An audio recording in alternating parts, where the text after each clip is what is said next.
Olá, seja muito bem-vindo. Professor Edson Pires aqui e hoje nós vamos falar sobre um assunto muito importante. Vamos falar sobre gestão das emoções, ou competências socioemocionais, ou ainda educação socioemocional. Nós vamos trazer as bases, os pilares dessa educação que foi construída ao longo do tempo e que vocês vão ver que não há nada de novo. Ela só foi aperfeiçoando de acordo com a visão dos educadores, de pensadores que realmente olharam para os alunos, perceberam que não se faz educação, não se tem aprendizagem significativa somente com as competências cognitivas, mas com as competências não cognitivas, que são as emoções, que são os sentimentos. Ok, então vamos ver aqui a educação socioemocional, origens e desenvolvimento. Nas palavras da psicopedagoga Anita Lilian-Zupo, não há como preparar as crianças e jovens para enfrentar os desafios do século XXI sem investir no desenvolvimento de habilidades para selecionar, processar informações, tomar decisões, trabalhar em equipe, resolver problemas, lidar com as emoções.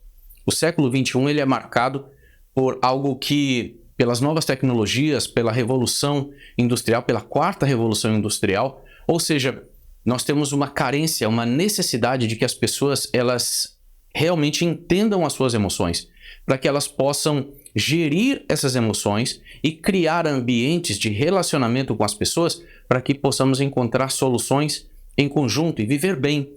E essa é a grande preocupação, tá bom?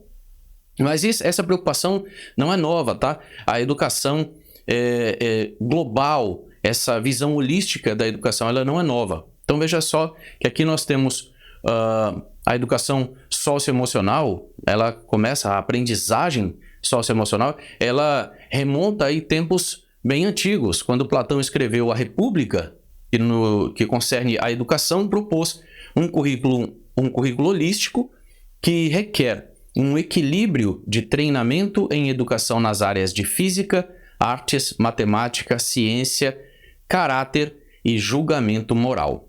Veja aqui que a proposição de Platão aqui não é somente tornar o aluno especialista numa área, tá? Colocar aquela pessoa numa linha de montagem e ele ser capaz de fazer apenas uma coisa. É para dar habilidades para esse aluno, dar condições para que ele possa se desenvolver e viver em sociedade, inclusive tendo julgamento moral, caráter, e todas essas são questões emocionais, não é? Não são somente questão de lógica, mas uma questão emocional que guiam essas habilidades aqui também, ok? E aqui preparar as crianças para serem cidadãos responsáveis, produtivos, atenciosos e engajados. É uma busca atemporal que continua sendo o objetivo da educação atualmente. Mais para frente, bem mais para frente, né? Passado aí quase 2000 anos, nós temos as origens dentro dessas origens da educação socioemocional, nós temos esses pensadores aí. Aspectos emocionais e sociais associados à educação sempre estiveram em foco de grandes pensadores da educação, como Vygotsky, Piaget, Carl Rogers, David Ausubel, apenas para citar alguns. Muitos outros tiveram, sim, a preocupação, né, de elaborar as suas teorias, de pensar a educação, não só no aspecto cognitivo, mas também no social e emocional, tá bom? Logo mais, ali na década de 1960, durante os primeiros dias no Centro de Estudos da Criança da Faculdade de Medicina de Yale, o James Comer começou a pilotar um programa intitulado Comer School Development, ou simplesmente Programa de Desenvolvimento Escolar. Ali, o James Comer, ele publicou um artigo em 1988 que ele dá conta de que esse contraste entre as experiências de uma criança em casa e as da escola afeta profundamente o desenvolvimento psicossocial da criança e isso, por sua vez, molda o desempenho acadêmico do aluno. Então, aí já na década de 1980, o desempenho acadêmico das duas escolas que ele começou o trabalho ali excedeu a média nacional. O que ele fez? Ele começou a trabalhar com famílias carentes, famílias muito pobres. E trabalharam de fato, foram a fundo nessa questão e deram a atenção necessária para esses alunos, para esses estudantes originários dessas famílias. E chamaram essas famílias para a escola. Chamaram essas famílias para a responsabilidade. Isso aqui fez toda a diferença nesse experimento, nesse estudo que James ele vai fazer ali na Universidade de Yale, né? Ou seja, ele aproveitou a extensão, o ensino, a extensão da universidade para fazer esse projeto. E as duas escolas que ele fez essa intervenção começou a ter uma média significativamente maior que as outras, ou seja, excedeu a média nacional. Então, é só para ter uma ideia. Um pouco mais para frente, nós temos aí uma ideia inovadora, né? A teoria da cognição. E aí entra quem? O Howard Gardner, um camarada que tem aí a teoria, que trouxe a teoria das múltiplas inteligências. Começou a ser desenhada em 1979 para responder a seguinte pergunta: o que se sabe sobre a natureza e a realização do potencial humano? Entre 1979 e 83, Gardner desenvolveu as teorias das múltiplas inteligências. E aí, nós temos o quê?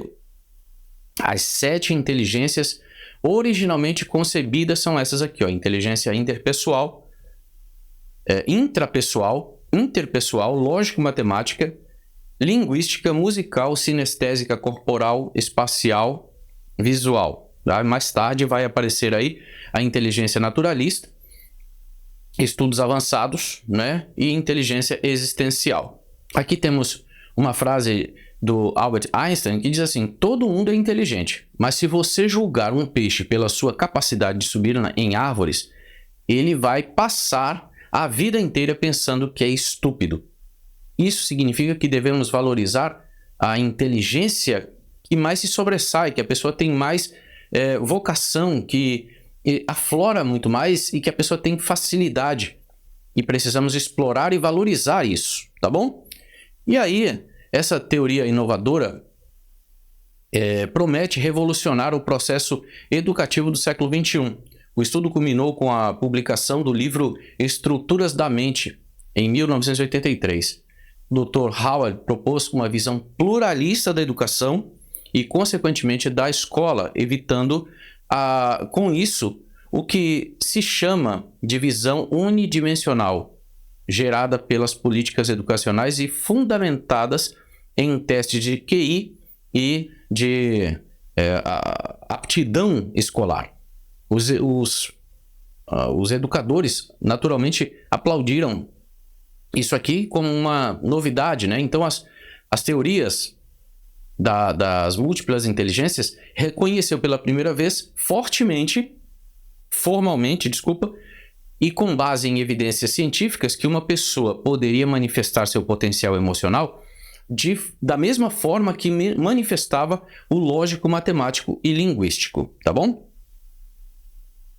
Aqui, essas teorias do Howard Gardner teve como participação a doutora Ji Qishan, né? Uma chinesa, e em 1985 leva esse projeto, essa descoberta para a China, e ali começa, por iniciativa própria, fazer a divulgação desse trabalho ali na China, tá bom? Um país que era fechado, mas que começa a abrir suas portas para entender o que estava acontecendo no mundo, até para melhorar as condições da sua população.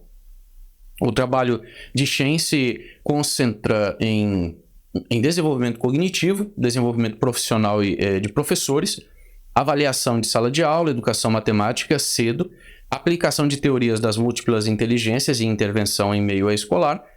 Apesar de ter uma boa aceitação, a implantação não foi uma transferência direta, passou por uma forte aculturação, e a soma de esforços políticos, culturais e educacionais contribuíram muito para a sua difusão.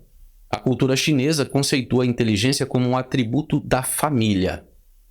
se o aluno é inteligente, é porque a família é inteligente, ou seja, coopera e contribui para o processo educativo e de escolarização do aluno, tá bom?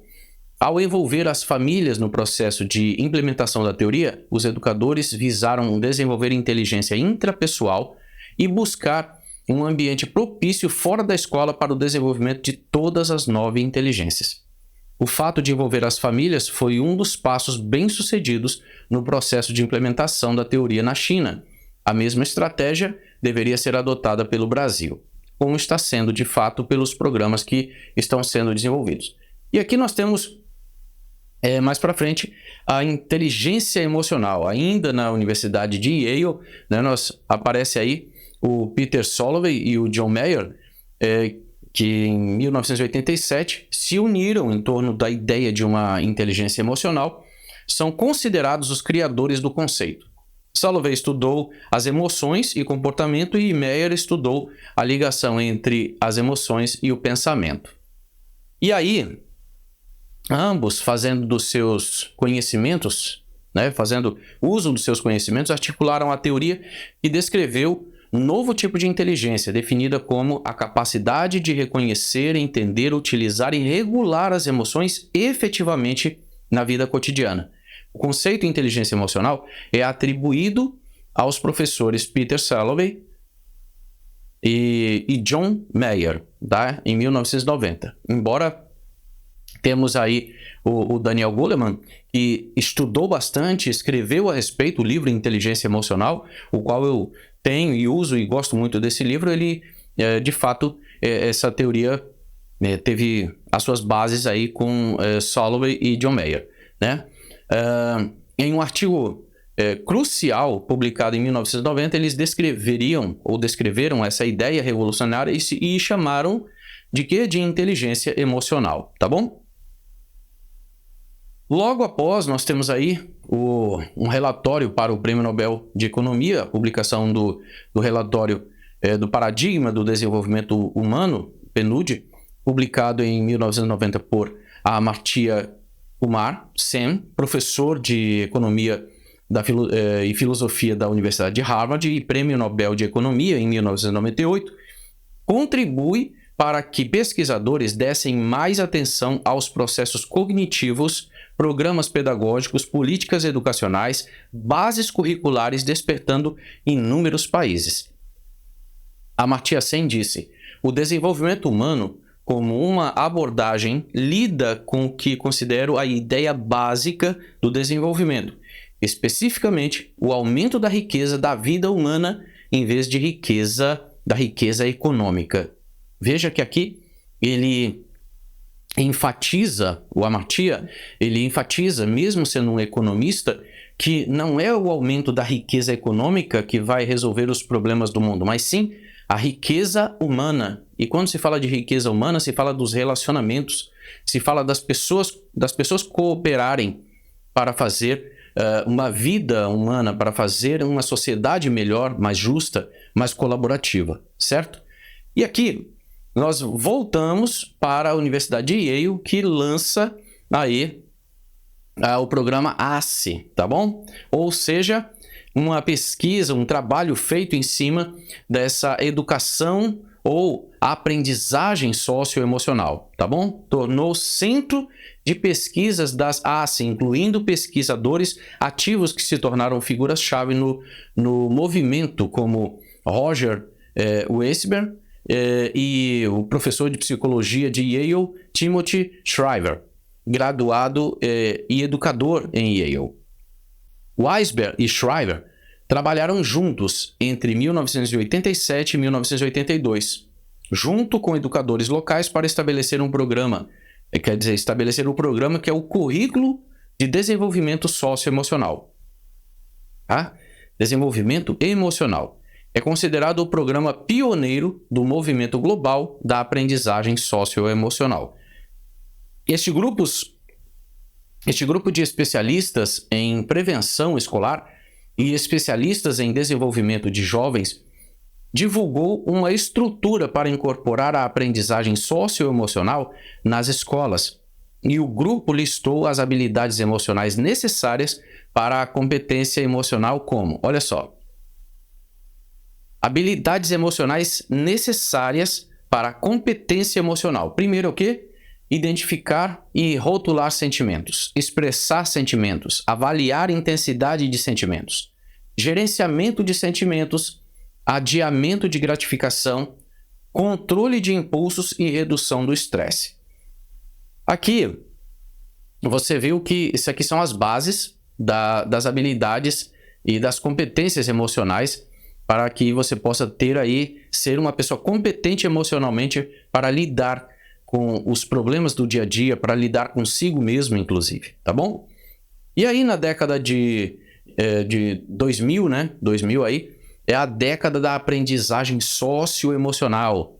A China ficou isolada durante muito tempo aí, até que em 1980 a política de portas abertas de Deng Xiaoping restabeleceu contato com o mundo. Houve uma explosão na busca por conhecimento e informações.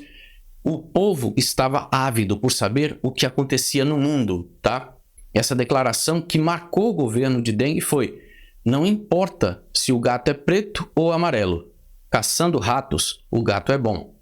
Com isso, os chineses deram início a uma busca de ideias e práticas ocidentais como a livre concorrência, a propriedade privada, os métodos de ensino como o de Montessori, apenas alguns exemplos, tá? E nesse cenário foi possível introduzir a introdução das teorias das múltiplas inteligências na China, tá bom?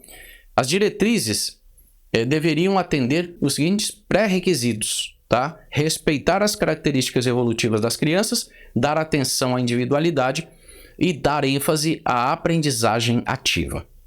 Com as teorias das múltiplas inteligências atendia todos os pré-requisitos, o Ministério da Educação identificou-a como estrutura fundamental para a reforma curricular. E a aprendizagem socioemocional no Brasil, como se deu? Aqui nós temos a Base Nacional Comum Curricular, é um documento de caráter normativo que define um conjunto orgânico e progressivo de aprendizagens essenciais que todos os alunos devem desenvolver ao longo das etapas e modalidades da educação básica, educação infantil ao ensino médio. Aquela primeira versão, publicada em dezembro de 2017, orientava a introdução da aprendizagem socioemocional, né, as ASE, nas escolas públicas e particulares da educação infantil ao ensino fundamental no Brasil. Já em 2018, a última versão publicada introduziu as ASE também como diretriz ao ensino médio. Observem que a BNCC é um documento de caráter normativo, isto é, ele serve como referência para a reformulação dos currículos, sistemas e das redes escolares. Ele não define o currículo e a metodologia que será utilizada em cada escola, tá bom? Aqui outra questão, isso aqui a gente pode discutir um pouco mais para frente, mas eu quero dar andamento para a gente fechar essa aula, essa primeira aula, para a gente discutir um pouco mais os detalhes sobre a educação socioemocional no Brasil, tá bom? Então aqui, a aprendizagem socioemocional no mundo empresarial do trabalho, tá bom? No meio empresarial, o termo foi introduzido em 2014, quando o Fórum Econômico Mundial publicou um relatório demonstrando que os profissionais que estavam no mercado, veja só, os profissionais que já estavam no mercado e os jovens que estavam chegando ao mercado não estavam munidos de habilidades socioemocionais para sustentarem ou conseguirem ingressar no mercado. Poucos países deram atenção a essa questão. E aí, o novo relatório do Fórum Econômico Mundial concluiu que muitos crescimentos de empregos virão de 7 áreas. Aqui você vê que em 2014 eles fizeram um alerta.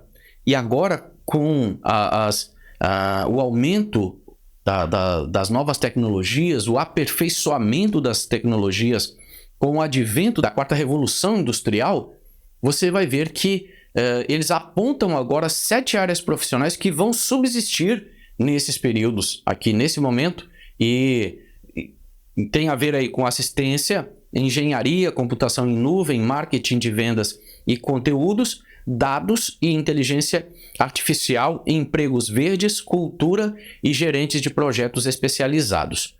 E aqui, ó, as maiores ofertas de emprego virão da tecnologia e das áreas que demandem habilidades o quê?